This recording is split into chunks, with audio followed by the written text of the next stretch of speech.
I don't know about you, but I get sick and tired of always just finding a nook in the floor somewhere that I can put all my books, paperwork and folders. So I'm going to create an industrial bookshelf so I can have a nice, neat, tidy space. These are all the tools and materials required to make an industrial wooden bookshelf with a bit of a twist.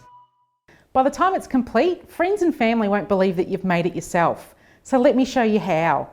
But before you get started, if you do all your pre-measuring, you'll be able to get most of it pre-cut at your local Bunnings store. All that you'll be required to do is possibly some straight cuts and some miter joins. To make the A-frame, we need to start with the miter join. Remember, once you've done your first cut, measure up your desired length, but when doing the second cut, make sure it's a mirrored image.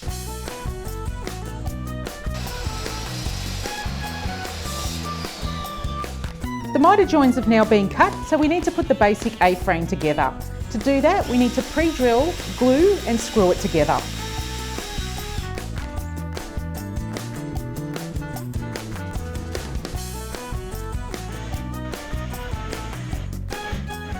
Both frames have now been assembled, so we need to brace them together. To do this, we need to clamp it, pre-drill it, glue it and fix it together. Repeat the same process with the other two bracings so the A-frame can be secured on top. The bracing's now been all secured, it's time to put the additional A-frame on top. You'll see it really start to take shape. I'm just going to use a little bit of additional bracing to help support the front.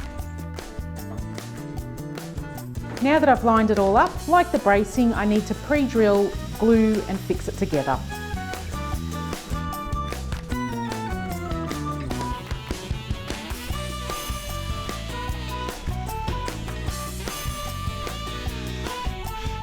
The A-frame has now been put together.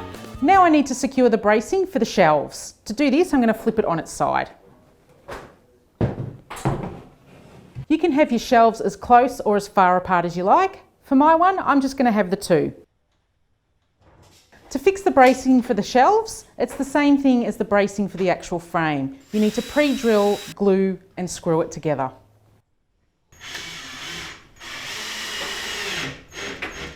Putty up the screw holes and give it a light sand. The A-frame is now complete. All that's left to do is paint it. You can paint it whatever colour you like. I'm going to go with black because I want it to have an industrial look. Just remember, when you are painting though, make sure the area is really well ventilated.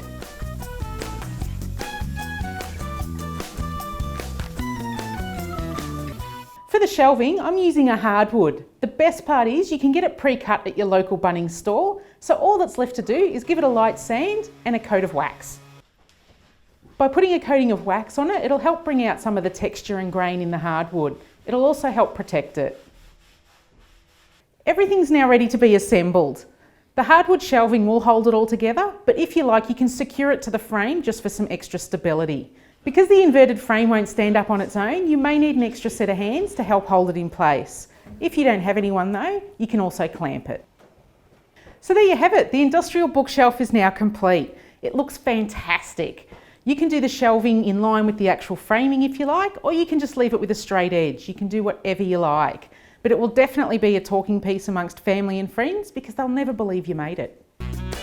So let's get it into the study. This industrial bookshelf looks amazing. With the inverted A-frame, it gives it a whole new dynamic look, and as you've seen, it was very easy to do. You don't have to limit this to a study. It can be used in any room in your home, and you can paint it to any colour scheme that you already have. Do you remember how all my paperwork, folders and books looked before? It was an absolute mess. Have a look at it now.